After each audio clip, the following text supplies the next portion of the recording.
So, this is J-Kid the Autographer. I've been covering and documenting the anime convention scene in the DC metropolitan area since 2007. The summer of 2007, to be precise.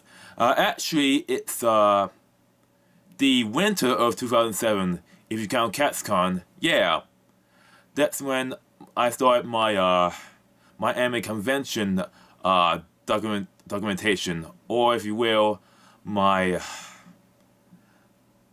convention photography, particularly in the DC and Baltimore area, and at one point in Crystal City.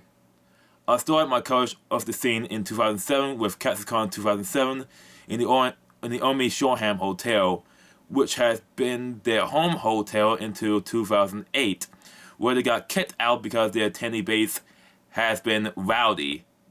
katsucon's attendee base has been traditionally rowdy, and they had this thing called the katsucon curse, where every 3 hotels katsucon has been, every 3 times a hotel has been hosted them, once every 3 years they have a hotel, they get kicked out after 3 years. That curse has been broken in 2012. In 2012, well, they established that the Galo National is katsucon's home hotel. Yes, katsucon 2007. Yes, katsucon 2012 made it official that the Galo National is their sole hotel because Galo National loves cosplayers and anime congoers. I'm serious. They love the attendees every year. But let me continue. In 2007, I had a great experience with katsucon, and I wanted more naturally.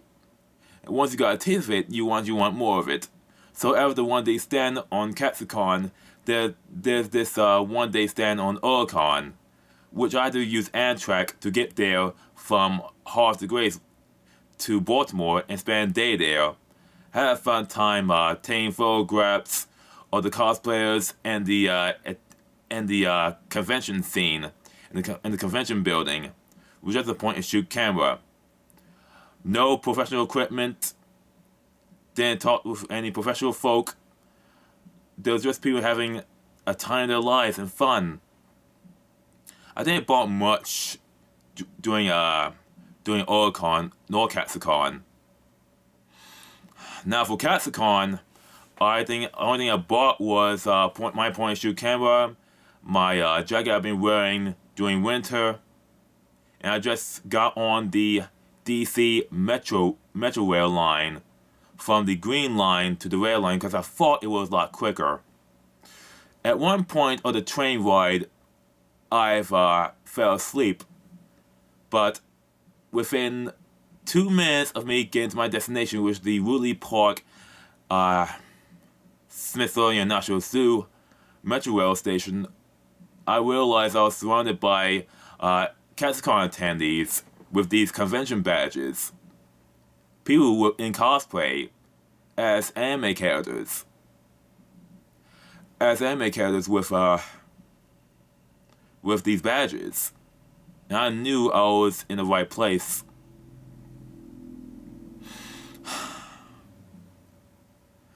Wonderful days. And now for katsucon, there was this long line of attendees waiting to register, since the only way at the time to register for katsucon for the longest time was through snail mail. Yes, it was through regular mail. You could only register for katsucon through regular mail. And the only way to register for regular mail, and the only other way to register is in person. So if you actually, the only official way to actually register was basically wait in line for a long time, just to get a badge. And when I got to the Orange Shoreham Hotel, there's this long line of people waiting to get a badge, waiting to register. this long line that went all the way downstairs. Now the only Shoreham hotel had let me see, 2 levels, I think. The first level, which contains the restaurants and the cosplayer square, which all the attendees and cosplayers mill about, have their photos taken by cosplaying hall photographers. And the main floors, and the both sides of the old hotel had rooms, have attendee rooms. No, not attendee rooms, but convention rooms. And the second floor, there's another set of rooms. And katsucon at the time had an arcade scene. There were 2 rooms. There's the arcade that had old classic arcade games, similar to what magfest has been doing for the past, I don't know, for the past 10 years. For the past 10 years. And the other side where they had modern video games for the PS2, Xbox, Nintendo Wii. And that line went all the way from the registration booth downstairs, all the way downstairs. And you had to wait over an hour because there were only 2 or 3 people handling these things. But once you got your badge, you're in. And I just spent basically the afternoon from 12 p.m. to 10 p.m.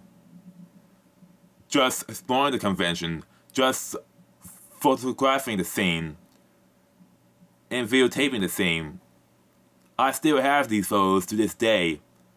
I'm not sure if I ever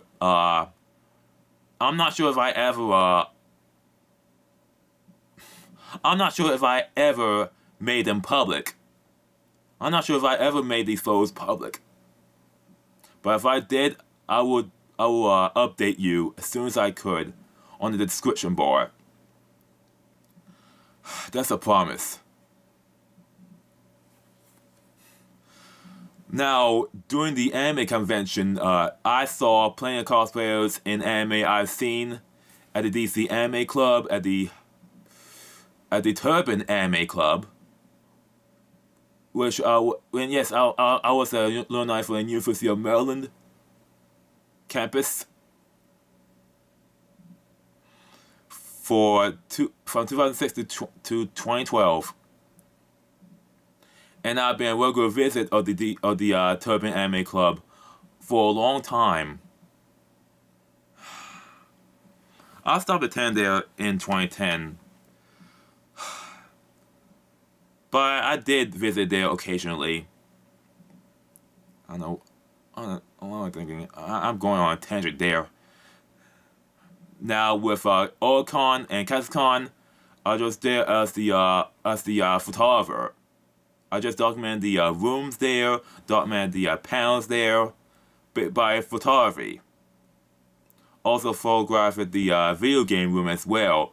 And I just visited the entire convention area. I didn't have time to go to the main events because my primary goal there was document the atmosphere of the anime convention scene. The atmosphere.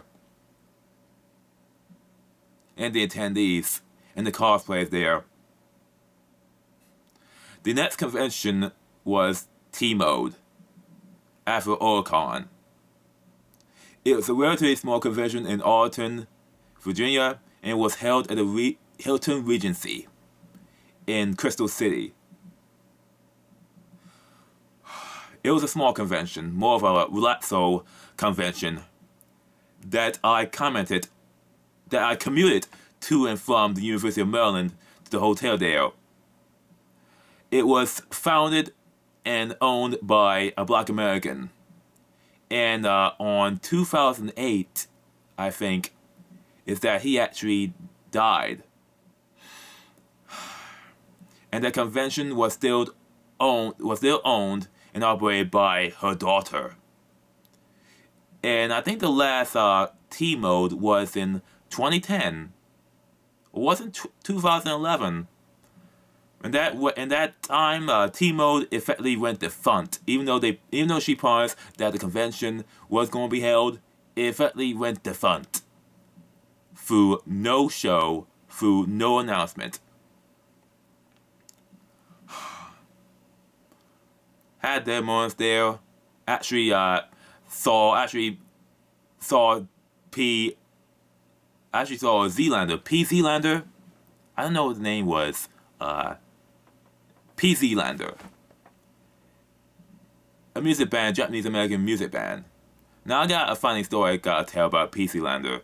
But let me type the name.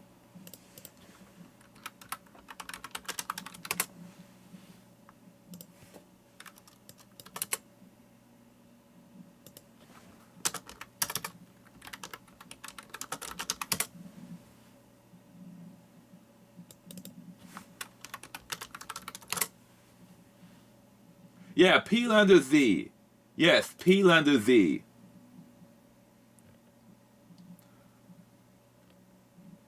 Yep, I can't believe it. They're still operating. They're still operating. They're still operating. To this day. It's still present. P-Lander Z. They're still operating to this day. God. I actually went to a few concerts during the anime convention scene. And I'm amazed that they're still operating to this day. God bless them. I'm sorry, I keep confusing these names. Confusing these names a lot. So my apologies. My apologies. Also saw P-Lander Z doing the first time I saw P-Lander Z was during katsucon 2007. I remember. katsucon 2007. That's when I remember seeing that band.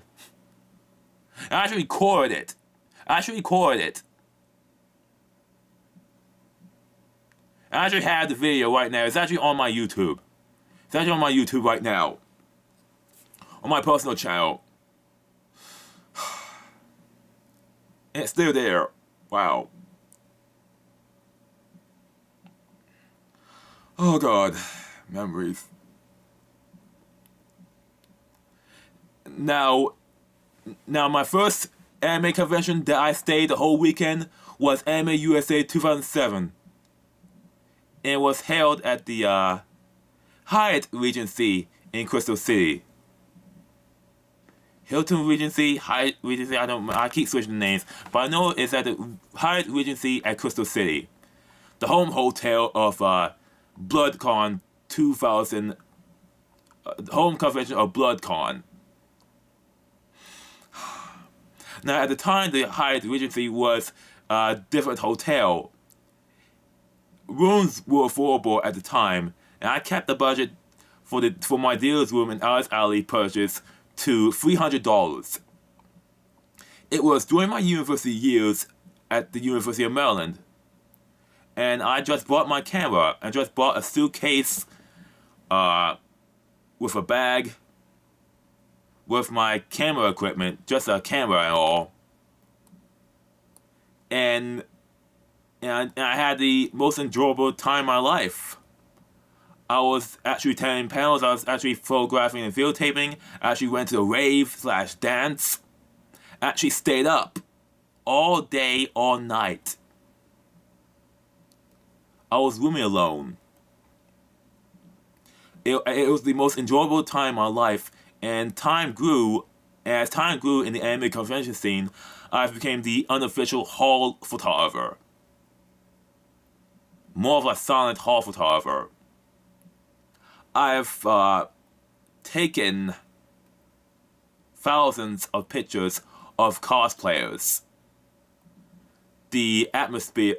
I've captured the atmosphere of the anime convention. Photo shoots, events, panels. Now, you wanna know what's fun about anime conventions? It's basically Halloween every time it happens. Normally Halloween is where you cosplay, you have these costumes. of characters or folklore, but during an anime con, it's basically Halloween. It's basically Halloween for 2 to 3 days. Basically, you cosplay either as a casual person or as a professional cosplayer. I've seen too many people who are cosplaying their characters while attending their panels or enjoying the con. And 99% of the time, people ask them, "Can I take a picture of your cosplay?" And they say, "Yeah, sure, yeah," and they just do it. And they enjoy having their photos taken in the halls. Basically, doing these anime cons, it's perfectly normal to cosplay. It's perfectly normal to wear a costume. And you're actually encouraged to wear a costume during these anime cons. There are attendees who don't cosplay, or just wear a casual cosplay, but many of these people who attend these anime cons, they cosplay during these cons. It's a ritual. And they cosplay just for casual purposes, or for a photo shoot, or for a professional photo shoot, or just have fun. Basically, it's Halloween every weekend. Another thing about anime conventions is the spontaneous events. The spontaneous events that occur during these conventions. You could have, at 1 minute, a spontaneous photo shoot in one of the lobbies. You can have a spontaneous, you can have a DJ playing their tunes with attendees dancing. At one point, you could have someone set up a TV screen or projector playing AMVs or anime music videos, or someone playing Super Smash Bros. on the TV screen, and people can just either watch, or two attendees just play and others just watch. Or you can have a few cosplayers acting in person, cosplaying in person, and people just stand and watch. Some of them actually videotape the interaction, like me, like I usually do. Or sometimes a crazy event happens, and you just had to be there to witness it. Oh God! So many of these spontaneous events happen during these cons, and these are considered decisive moments. Decisive moments where you had to photograph. You had to photograph there to just capture the moment. If you don't, it's gone. Why? So many spontaneous events. So many spontaneous photo shoots. So many people. You just had to be there. And thankfully, I took photographs of these spontaneous events, these decisive moments, when they happened.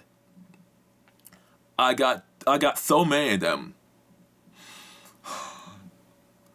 Oh, one major spontaneous event is this unique cosplay that you know that you're never going to see again. Now, at one time during katsucon 2011, I saw this huge cosplay suit of a Spinda, a Pokemon, with swirls where there should be eyes, that is dressed as a police officer. Yes, a police officer. The words DOTS, D-O-T-S, not related to Department of Transportation Services. And later, I saw that Spinda walking in the front yard of the station. The front garden of the Gaylord National, in front of the atrium. Wonderful times. Another thing I go to anime conventions is the video games. I'm more of a semi-retired video gamer. I don't play video games that much, but I do play at least one video game there. It was the first time I played Mass Effect, the original Mass Effect, during Anime USA 2007. I actually played the first 2 hours of the game. Just the first 2 hours, first 3 hours of the game. I actually did own Mass Effect. And I do actually have Mass Effect for the PC, but I haven't played that much. It seems like I need to carve out at least 24 hours of my life to even play a video game. Christ. Now, the other thing about video games during anime conventions is that there could be console games and arcade games where you can just play them. You can just play them. And there are types of arcade games, American arcade games, Japanese arcade games. Yes, there are Japanese arcade games. And I played plenty of these arcade games, like Gun Shooters. There's this game where you have two light guns, and you actually control the character while shooting with the other. There are also rhythm games, dance games. Basically, every time there's an anime convention, they always bring an arcade. And there was this one major arcade provider known as Tokyo Arcade. Actually called Tokyo Attack, which has service katsucon, otakon, animeusa, and magfest for about, I don't know, let me see, since 2012. It's long gone. It's been effectively went defunct. And they use the pandemic lockdown as an excuse. Well, in reality, it's something much more worse. It was used as a cover, and all those games that I did play and documented them, they either got sold off or went away. Those games are never coming back. But at least I got a chance to see them and play them. Now, regarding those video games, since I don't have access to a regular arcade in the DC metropolitan area, I go to these anime conventions so I can at least experience the arcade experience of my childhood. And the beautiful thing is that it's free to play. All these games are free to play. No need to worry about coins or how to pay for them. You basically just jump in and play them. Just jump in and play them. As long as possible until you lose. And there are also people playing violent games, racing games, arcade games, in these console games. Wonderful times. And you have the dealer's room. Now, let me tell you straight up about the dealer's room. The dealer's room has been literally designed to extract your money from your wallet. And if you're not careful, you could spend most of your money in the dealer's room. Now, the two major stores I've known since I started my anime convention scene, and since I started my anime convention story in DC, is first Mad Gear and 2 Cheap Manga. The first store I've known for many years is Cheap Manga, which is really known as the science fiction continuum. The science fiction continuum. The store still operates to this day online, and they've been getting so much business to this day. They've been getting so much business. They've been getting so much business to this day since the pandemic lockdown started.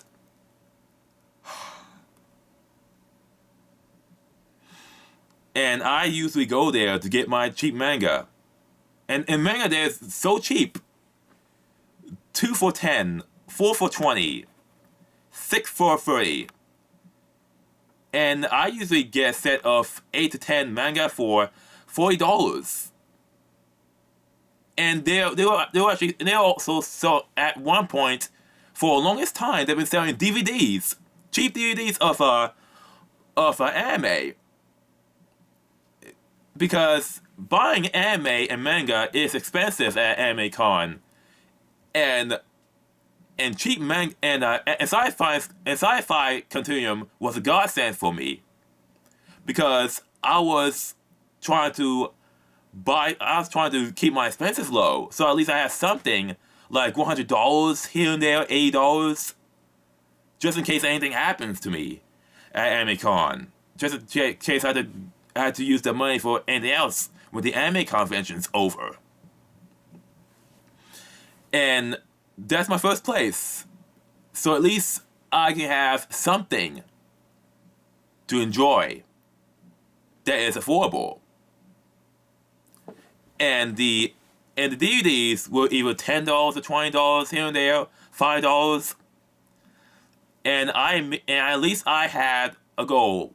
At least I had something. At least buy a set of manga or an anime movie or anime box set. And Science Fiction Continuum was a godsend for me. It was a godsend. And I've been visiting there at every anime convention, at every magfest. They came. And I got a whole collection of manga and DVDs because of them. I did at least I get at least one cheap anime movie or box set. Even though I bought the cheap manga and anime. Now at Science Fiction Continuum, they got this whole set of manga and manga. The whole set of manga. It really depends on when you come during the anime convention.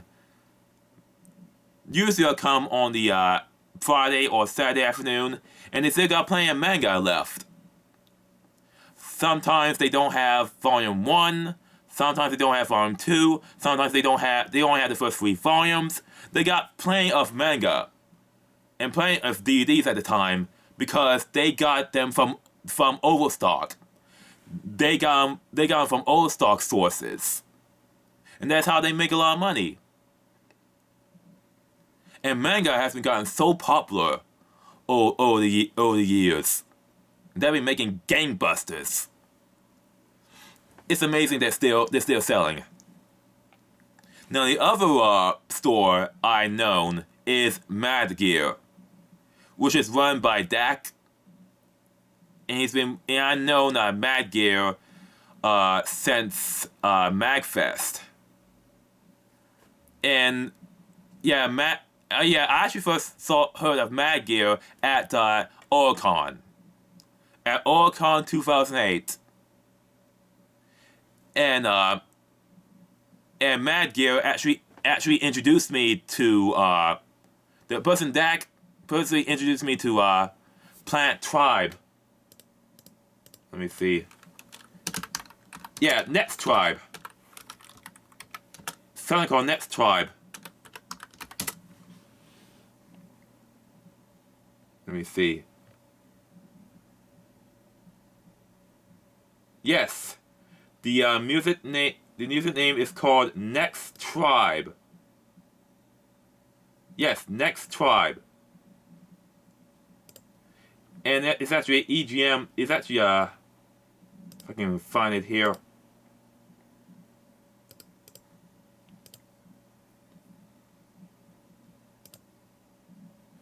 Yes, he actually introduced me to a type of trance music called Next Tribe. And it's a musical group from Japan.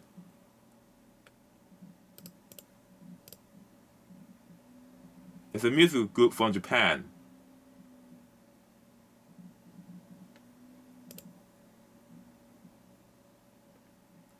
God.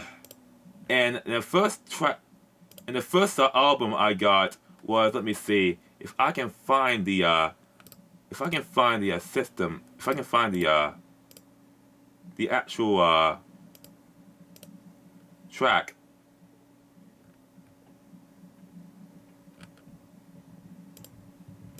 If I can find it. One of them was Virtual Action.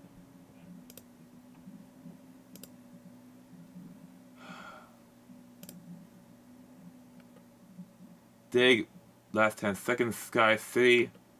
If I can find them.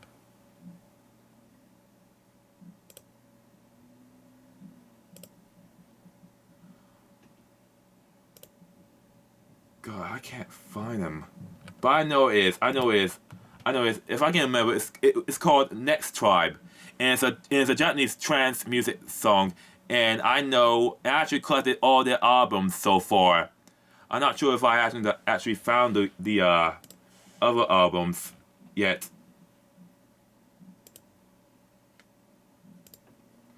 But one of them is Exhausted Record. Next Tribe says Exhausted Record.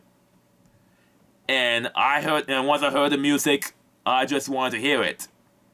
And the reason why I actually bought it because NetDAC told me at the time when he was still attending anime conventions that it was unpirateable. You can't even find it on the underground music scenes. I had to buy it. It was a mandatory. And thank God I bought the album. Because I've been buying these albums ever since Mad Gear bought them. Since Mad Gear has been selling them. Every time there's a new Next Tri City, I buy it. And wow. That's what I love. That's what I like about Next Tribe. That got me introduced to trance music, and especially for anime cons, they introduced me to a whole lot of music, rave music, trance music, cyberpop, and I've been actually going to these raves just for the music, just for the instrumentals, just to record people having the time of their lives, and people actually enjoying them. You will not believe how many times you see Congo lines at magfest, and at katsucon. Especially at magfest, you will not believe so many Congo lines from cosplayers, especially during otakon, especially during magfest. Now, magfest has one of the most biggest dances, biggest rave scenes, the biggest concerts of video game cover artists.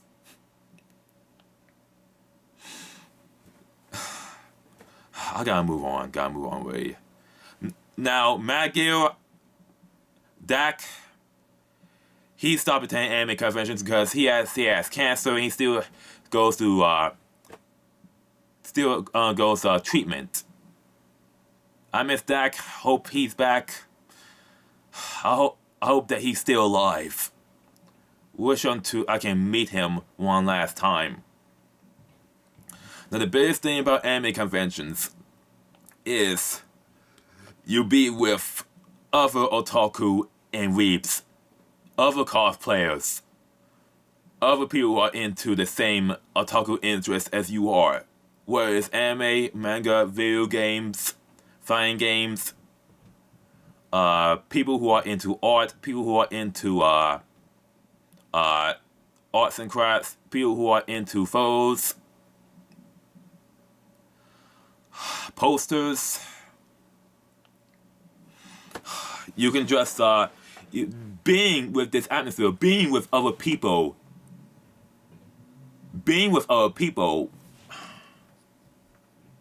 has been with immense joy.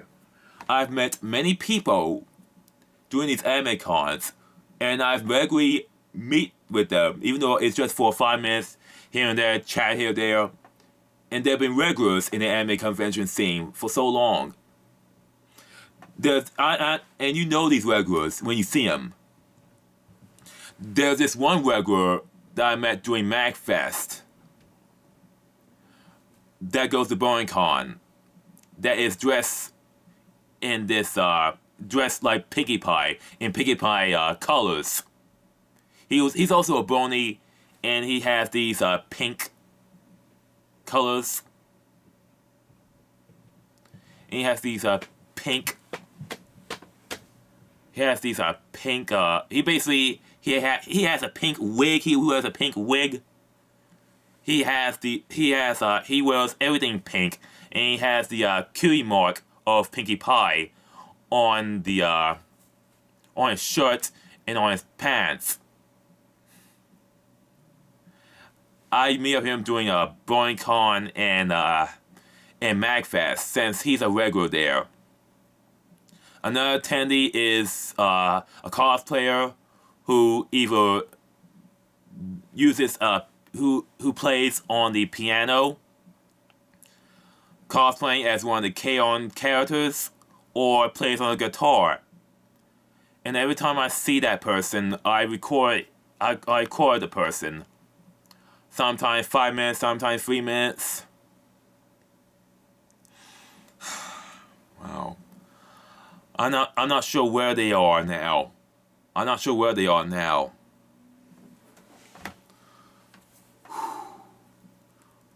There are also photographers I've met as well. One of them who is LGBT, who is a regular at the Pokemon photo shoots, who also at one time cosplayed as Cuphead, the infamous and legendary hardcore action game, hardcore action platformer. Actually, I met with him, and we're actually kind of friends.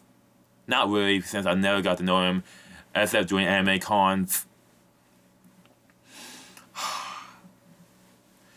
He was a regular at the Pokemon photo shoots. God.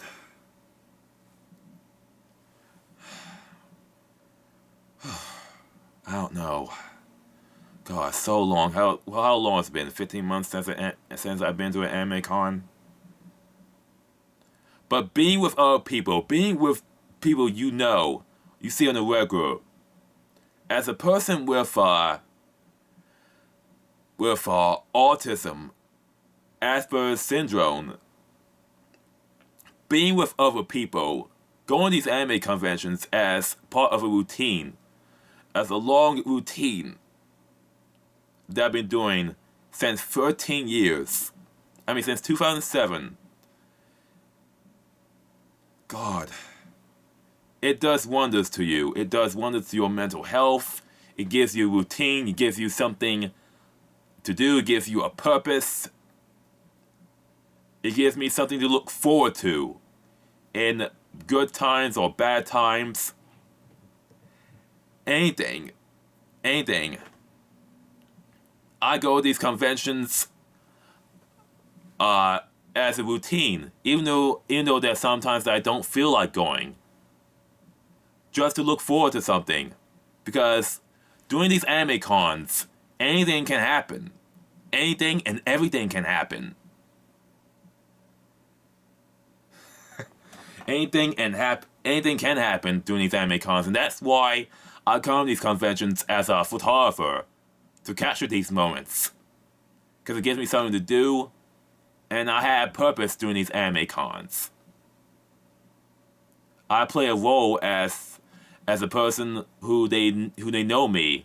I'm the person who has a camera like this, basically attached to my hand during these anime cons while taking photographs. And a few years ago, around 2005, 14, I was known as the guy with the chopper hat. And for some reason they call me Chopper, cause they think I was cosplaying as Chopper from One Piece, even though I'm not. Even though I have this police jacket from Psychopaths. The people think I'm still cosplaying as Chopper. But eventually I just let it happen. And for all intents and purposes, I'm known as Chopper, based on the fact that I wear Chopper hat from One Piece. Even though I barely watch the anime, I only watch a few scenes. I actually bought this hat here because it looked cool. It actually looked good. It made me stand out. And I'll be wearing this hat outside of anime cons. And people love this hat. Believe it or not. God. That was in the before times, in the dystopian times. Good times. Christ. And that's why I attended anime cons. Being with other people, having something to look forward to and enjoy. And one last thing, it gives an escape from reality. It gives an escape from reality for at least 3 days. 4 days. It provides an escape from reality. To enjoy things you know and love, and to have fun and excitement, is the ultimate form of escapism. Even though the world changes around you, at least you get to escape for at least 4 days.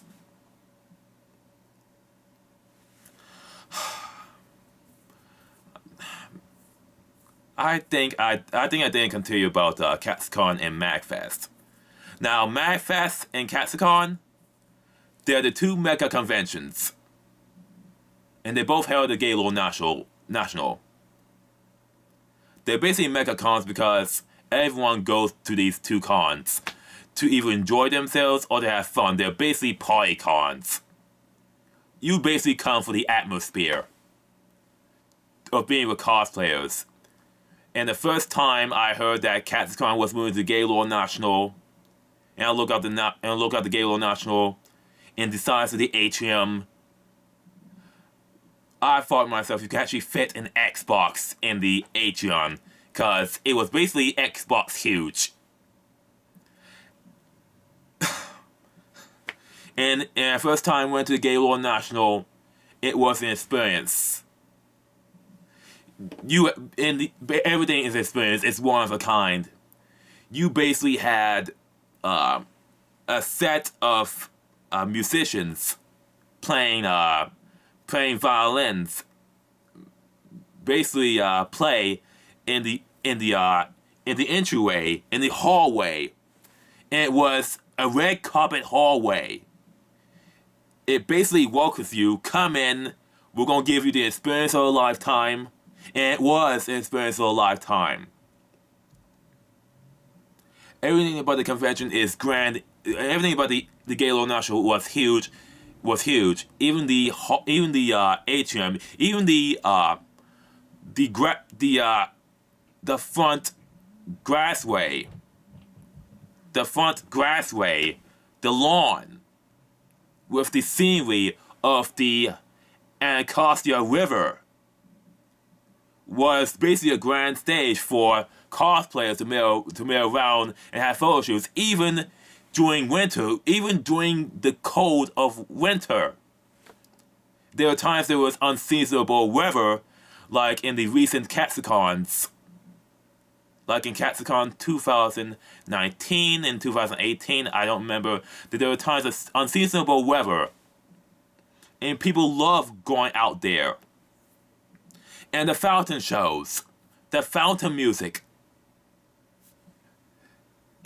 When I first heard the fountain music, they during the katsucon 2009, they told us that you could actually add any music, and the fountain shows will play. I thought they was planning on having anime OPs and EPs, anime openings and and ending themes to the fountain soundtrack, so people will enjoy it. But that wasn't the case. But something incredible happened anyway. But the fountain music played at 7 p.m., 8 p.m., and 9 p.m. I don't know, at 6 p.m. every night. People actually cosplayed. People actually the cosplayers actually come to those fountain shows. They come to these fountain shows and just watched, or they actually come onto the fountains and basically just posed while the fountains were playing, while the water shoots up into the air. This happened during photo shoots. This gives another crazy atmosphere in the photo shoots. And I took those pictures in the videotaped them. It was something you should have seen. And thank God I uploaded some of them in my personal channel. Thank God I did. Thank God I recorded every time these things happened. And I actually had to make time, be there like 5 minutes or 10 minutes before these shows happened, just to get all the reactions, all the excitement. God, wow. So much has changed. I actually miss those fountain shows. But thank God the Gaylord National has been doing a renovation, a long-needed renovation, over 10 years of uninterrupted service. God. Even the fountains need a rest.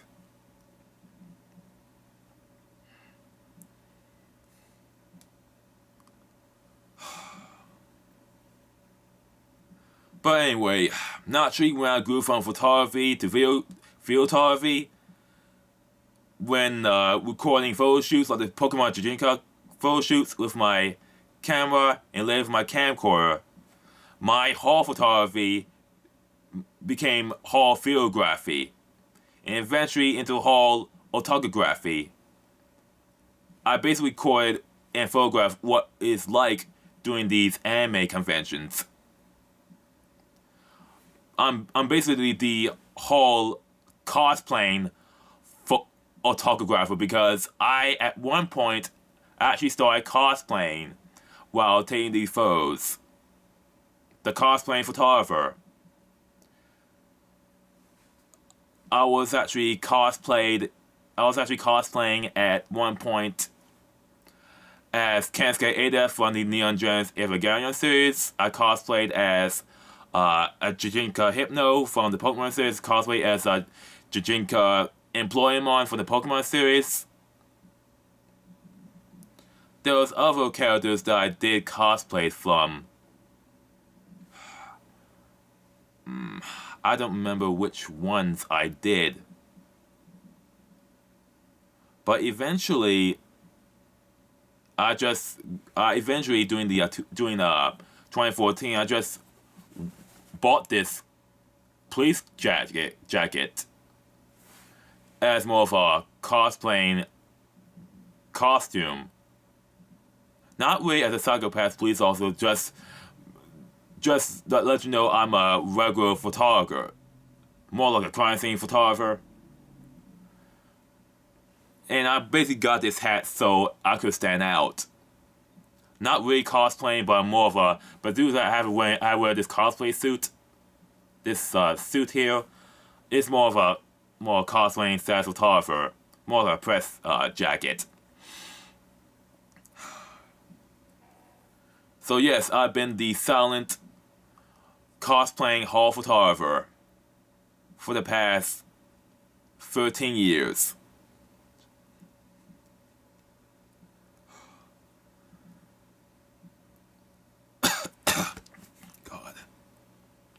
Now, I had a YouTube channel. Now, I actually have a YouTube channel during that time for the past 13 years. It's a personal YouTube channel known as, and you can actually access it by typing in JKID4. It's a personal YouTube channel that I barely had the energy or time to do so. Because when you get home from an anime convention, the first thing you want to do is sleep.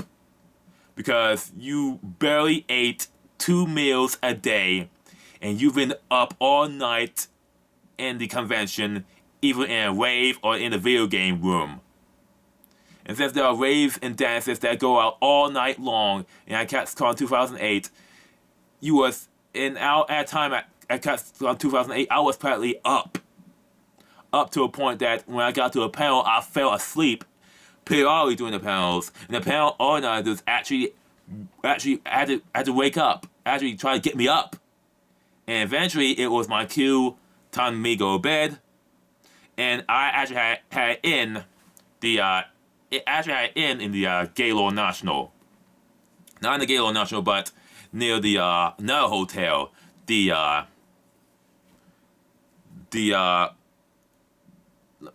Marriott Waterman Park. There was an inn near the Marriott Waterman Park, and when I got to that inn, the first thing I'll think of is I need to sleep, and I actually walked from the Coronachan Hotel in the cold night. In the cold night, went to the inn, went to my room, and went to bed. Now I gotta tell you the time during katsucon 2008 where I actually stayed up for, I don't know, almost 48 hours. Actually about 2 days. From Friday to Sunday. I'm not sure if it was 36 hours or 48 hours, but it's between 36 hours and 48 hours. I never slept. Now, when you go to bed after you attend an anime convention, you'll be basically like a dead dog for at least 24 hours. Low energy, because you've been exhausted, but at least you get a good night's rest for at least 8 to 12 hours. It's something called post-convention tiredness, and after 24 hours you get post-convention depression because it's a state of depression where you are sad that anime convention is over. But at least you have a next one to attend in 3 to 5 months. But when I was able to post my videos, I barely get any videos up. But at least my footage is out there, and people do view them. Now, my otokography is basically me being a journalist while participating in the anime convention as a cosplayer or attendee. More like a journalist. Massive gray area. The line between attendee and journalist is blurred into a massive gray area. And again, at one time, I always had a Sony camcorder probably attached to my hand. And in some cases, I have this Uni-stick attached to my camcorder, so I can take photos and videotape at the same time. But I'm not that really known in social media since I have no social currency, so I'm not really noticed in the scene because I don't use Facebook. I'm not on Facebook that often. I don't have a presence on Facebook. I do have a Facebook account, but I don't have a presence on Facebook. I did create a Twitter account during katsucon 2010, which I still used for retweets and political opinions and the occasional goings-on at the anime conventions, but I've effectively stopped using Twitter and Facebook. I shut off all notifications because there's no real use in using Twitter. no real use, no real point, because it's just chronic bad news, and everything is cancelled except politics. My goal one day was to post anime convention footage as it happens, and I did attain this goal at one time. Having an advanced cell phone like this is important. It helps a lot with modern technology. And after, I don't know, 5 or so years of posting random anime convention footage on my personal channel, I finally opened up a channel called the Ministry of Otaku, named after the Discord server during my time as a Twitch streamer for Let's Chat, to post convention footage past and present in the DC metropolitan area. And I've been posting footage. My first major footage for the Ministry of Otaku at the time was the last BronyCon. BronyCon 2009, the memorial offerings. First major video I made that gotten a lot of views at the time.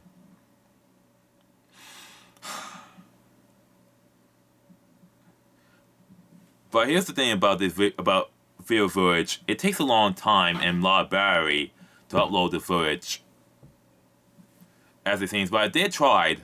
And I did the same thing for animeusa, magfest, and katsucon when those conventions were still operating. I actually had plans to create a video version of the document for Coronachan called "All Roads Lead to Coronachan." It's basically a huge document, basically telling you the ways to get to katsucon. I mean to the convention center through metro rail, metro bus, walking, if you have the courage to do so. Now, All Roads Lead to Coronachan is basically a massive document telling you the ways you can get to Coronachan, either by bus, railway, public transit like metro bus, metro rail, airplane, even through a boat. And I actually spent time in 2019 recording as much footage as I could. I actually recorded a gas station price mark. I actually recorded taxis. I actually recorded the Union Station. I actually recorded the Metro Rail rolling stock, the Metro Rail trains, even one at National Airport. Even one I actually recorded at National Airport. And I actually had video footage, prototype video footage ready for it. And the main issue is, 1, putting it all together, and 2, finding the stock footage for the boats and airplanes. I mean boats, because it's impossible to enter the harbor. It's impossible to enter the harbor of the area. It's impossible to enter the harbor of the areas of the boats unless you already are a registered boat owner.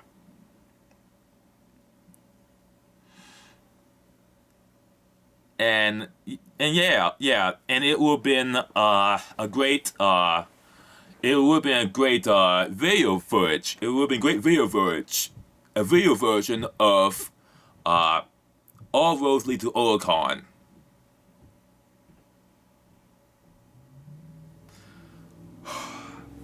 Another plan I had with Ministry of Otaku is weather forecasts during the anime what type of weather that will occur during an anime convention outside the anime convention area, and if there's anything you need to know about the the convention before you go.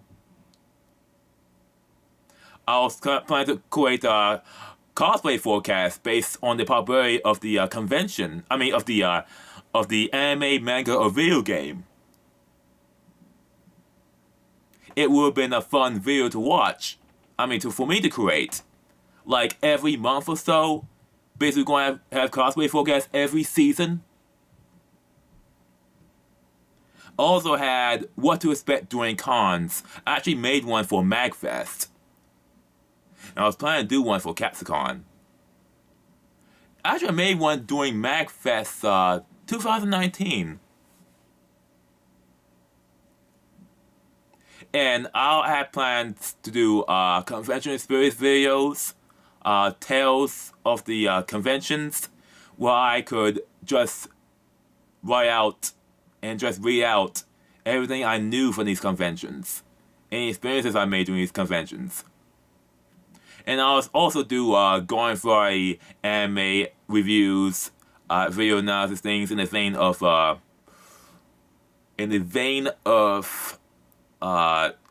Digibro. He's still doing anime analysis videos under a new name. Thank God I have archived all his videos before Digibro retired her name.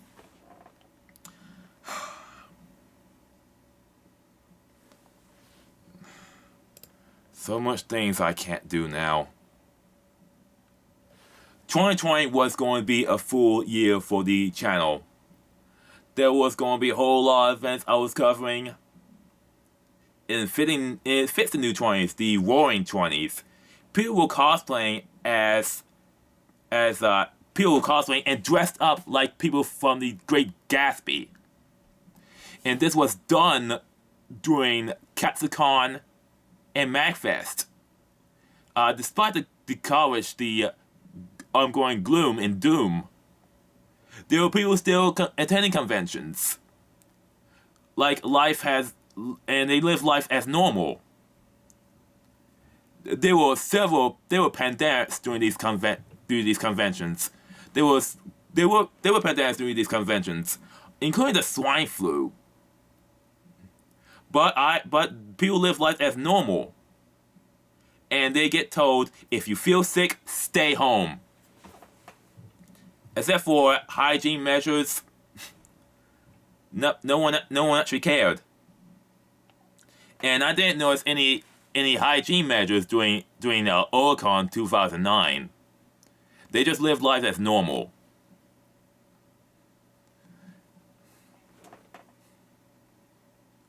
God, those were times where we just didn't care about things unless it was really, really dangerous. Really, actually dangerous.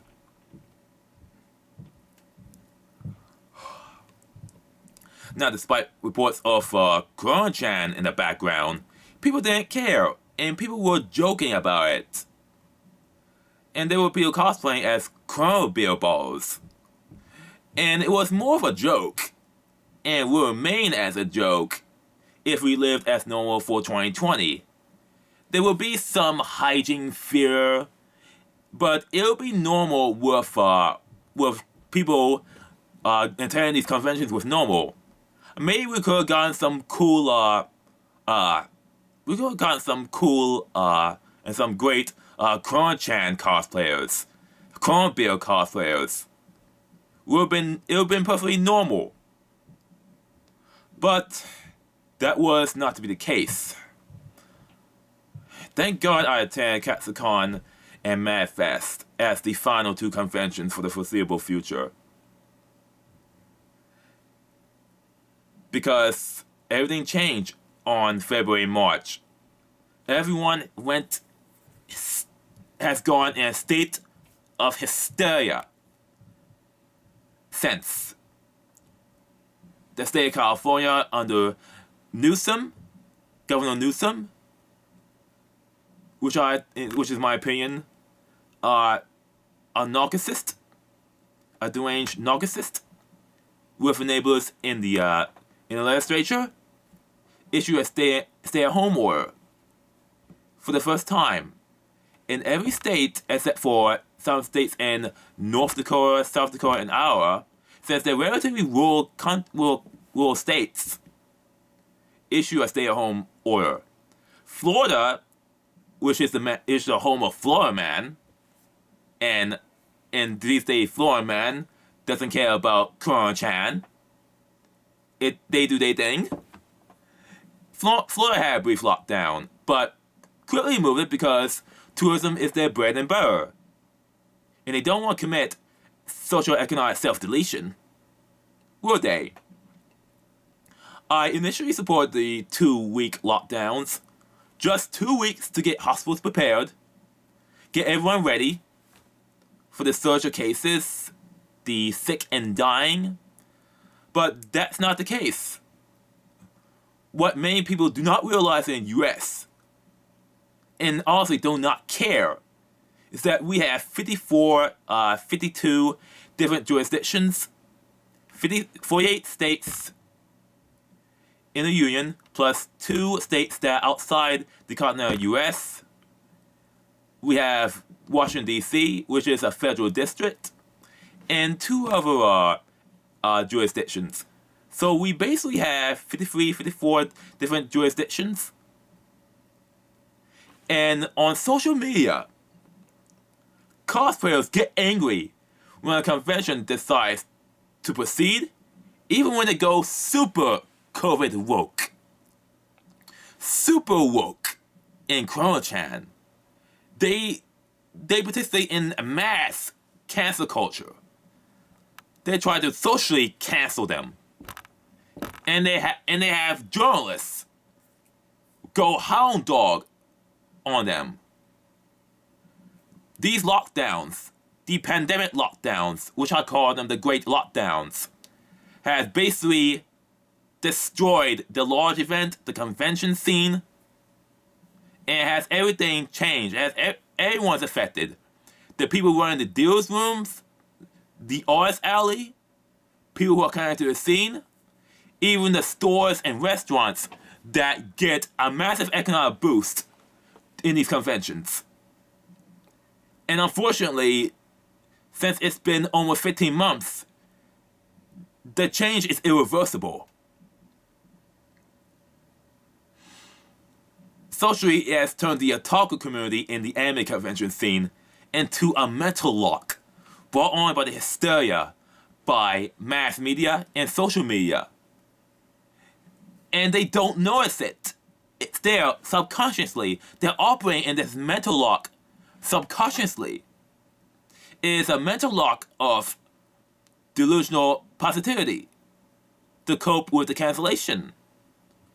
Then the chronic virtue signaling of staying home, no matter what, stay home or you're selfish. Virtue shaming, vice shaming, obsessing with Coronachan, cancel culture, and then later on when the vaccines are available, vaccine signaling, with episodes of hysteria and rage against anyone who tries to become a voice of reason.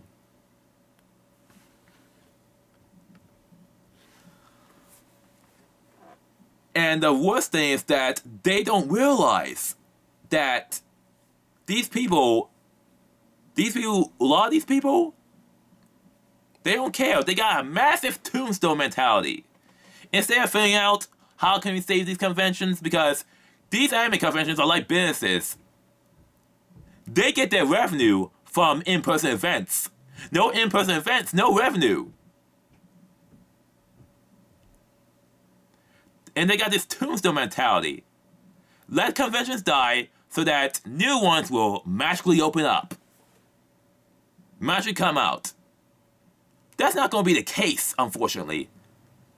It's not going to be a case. Because dealers' rooms and RSIs cannot afford a second year of no conventions.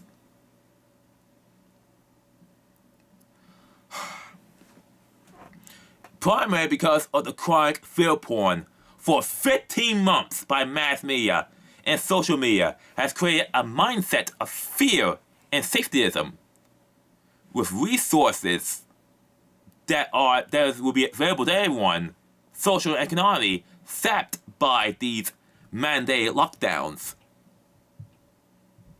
And the end of inertia. Cancel culture has accelerated to the point where it is bleeding into real life. For all intents and purposes, being obsessed with Coronachan, with the pandemic, is now their new identity. You are not allowed to live or desire a normal life anymore. You're supposed to think, act, and behave like the others. If you're not hysterical about Coronachan or deranged about Coronachan, you are seen as abnormal. Hysteria and derangement, watching Netflix and having Uber Eats and tweeting all day on Twitter is the new normal. And I see this as psychologically abnormal to a point where they have psychologically moved on. Because it takes 2 weeks, 2 months, and 2 years, depending on the size of an event or a place to form a habit. And it takes 2 weeks, 2 months, 2 years, depending on the size of the event, store, or concert, to lose a habit. And I know it's abnormal because I watched a video about how Reaper indoctrination is formed. How Reaper indoctrination is formed. And I realized by watching that video that, it's basically similar. As soon as you try to get that person away from that Reaper indoctrination, was fully indoctrinated, their minds become damaged. Their husks of them cells. They don't want to experience the pain of having actual evidence, even from the CDC. And believe it or not, you can actually research what's going on by yourself by going to the CDC website. But they don't believe you unless it comes from a mouth of a talking head. Unless a talking head says so, they don't believe you. There are people that I knew and saw in the anime convention scene that have embraced this mindset. Almost every last one of them. And it's dormant. And anything outside, any opinion outside of it, will get you mobbed and cancelled. In my opinion, no one actually cares anymore. No one wants to question or discuss about how these lockdown policies are destroying the large event in the conventions in the concert scene. And people like this, my whole community, it's burning themselves to the ground. And it's seen as dying. And I cannot relate or look at these people the same way before, if ever. I was in this mindset of staying home no matter what until the protests and riots of 2020, of late May 2020. And it broke out of it. I started questioning things. And particularly because of my autism and the fact I know about social economics and politics as a leftist. And I realized that this crap is not sustainable. But you are not allowed to speak out in social media about how you truly feel about it. You are told to get with the program by embracing dystopia and accepting this upside down world. They don't care about you, but you are expected to care about their emotions. And this has alienated me in the long term. And these normies just cope with this reality distortion field that they formed. And when they do cope, they just give out normie whateverisms. Like, sucks to suck. Better safe than sorry. Oh, I feel you. Or whatever normalism they just give out. This is how I can tell that so many cancellation notices are fake. You just notice patterns. Over and over. Over and over. They're not being honest why they're being cancelled. They're not being honest about themselves. Because if they took out a bit of honesty, that would mean sacrificing face. And to me, if you sacrifice face for the truth, you'll gain honor. But that's not the case. These pandemic lockdowns are politically sensitive. Because if they did spoke the truth why they cancelled, instead of making boilerplate statements, they'll get labeled, they get politically labeled almost immediately. They get socially cancelled. Anime Dollars did the most bravest thing they did by going super COVID woke in a state in Texas where it's relatively open. And they got cancelled for it. For speaking the honest truth. For not getting along with the masquerade.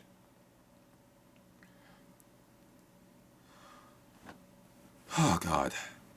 Now another thing is that if you try to point out what's going on, if you try to explain what's really going on, they'll take anything you say and ignore pieces they don't like, and then call you selfish. Or some political leader that's responsible for the great burning of a certain people in the Great Wars. It's a form of projection. And the worst thing, the more disgusting thing, is that conventions are angry when a convention cannot cancel, even when it's an open state. They, in their mindset, it's a moral obligation to go bankrupt, so we can give out empty platitudes about how a new convention will come up magically. I'm sorry to say, it's not going to happen. It's going to be some corporation that's going to do it, like Repop. And now again, Anime Dollars, they spoke up in a letter saying that we cannot do a virtual con. And why they went Coronachan woke and they got socially cancelled. You're not allowed to have fun. You're not allowed to have enough. Even if any convention goes super COVID woke, super Coronachan woke, it will never be enough. It will never be enough. You're simply not allowed to look forward to anything other than look in front of a computer screen or a TV screen. You have to accept the pandemic padding, the virtue signaling, and the woke BS. But that's not a different settlement and story. But for people like me, the isolation is too much. A whole year, over a year of not seeing your friends, people you know, your friends turning into hysterical and deranged people, turning into virtue signaling robots, having any enjoyment or motivation sapped out of you, not allowed to look forward to anything or anything. You're not allowed to be angry about it. This pandemic lockdowns have destroyed any inertia that everyone's been going through for years. People have this inertia. You enjoy a con, you want to prepare for the next one. And this cycle repeats over and over again because you have something to look forward to. These lockdowns stopped any inertia. Any inertia that happened. I had this Pokemon Jujinko cosplay planned for Otakon 2020. I had this badass cosplay planned for Otakon 2020 based on Dusclops, the ghost Pokemon. I actually planned for it. I had the wrapping ready, clothing ready for the Jijinka version of it. I actually went to a thrift store to buy the clothes for it. I was planning to make the costume, for 1 month before the convention. As cons got cancelled, I was planning to do it later, and then I realized with the almost ritual cancellations, there is no point of making the costume if there's going to be no cons for the foreseeable future. Also, I plan to apply for a press badge because I've been in the anime convention scene for years, and I never applied for a press badge before. As a type of journalist, a one-person journalist, I wanted to make it official. My plan was to create and have a press badge. My plan was to have a press badge and have it assigned to me. Even though I'm not an official press organization, it will be a one-man organization based on anime convention scenes. My first time of me applying for a press badge will have been at Anime USA 2020 and Anime NYC 2020. And I just plan to build my profile. I even have this card here. I have this card here.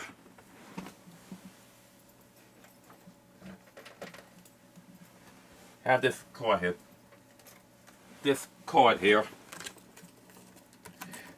And I've been using a head cam. Been using a head cam since for a few years now, since before the lockdowns happened. I don't remember which year, around 2007, 2008. It was this head cam. This head cam here. And people loved me. People loved seeing me with this. Been using it ever since. And got a lot of footage. That I would have not gotten caught because you cannot leave your camera on all the time because it drains the battery. At least with the head camera, at least you can get the footage. You can get the footage that you couldn't get caught on time, that you couldn't get in time. So even though it's too late to get the footage from the regular cell phone or from your camcorder, at least you had the footage. At least you had the footage from this from your head cam. And this is the press card that basically tells everyone that I have a head cam in use. And this was used during magfest and katsucon. And it has the Ministry of Otaku insignia. And it has the venue security, law enforcement, and potentially aggrieved persons notice. Basically telling you that if you force anyone to delete some footage, it might be a possible criminal offense.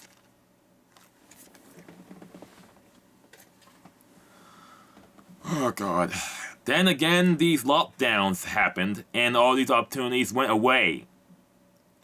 And unfortunately, they're not coming back for years, even if conventions come back. Which I'll talk later in the next podcast. With lockdowns, the inertia for these events just stops completely. The motivation is gone. And this compounding stuff, the chronic bad news and fear porn, and more cancellation notices, it will get to you no matter how strong you are, no matter how many normies say don't let it get to you, because it does. I even asked this question, how can I not let it get to me? And they don't answer. Because there is no answer. It's a trite platitude to make themselves feel better. Not to mention when you find out that all the scene can think about is Coronachan and the pandemic and nothing else. And with there being more isolated, and people who like me who are not into this Coronachan mindset, They just give up. And if you give up, despite many people insist that you don't, despite harsh reality, I mean, if you are a cosplayer who gave up and looking forward to any conventions, I don't blame you. Because the people who spout this shit, who tell you not to give up, don't actually care anymore. They're basically fake. They feel these people as fake. They're fake people now.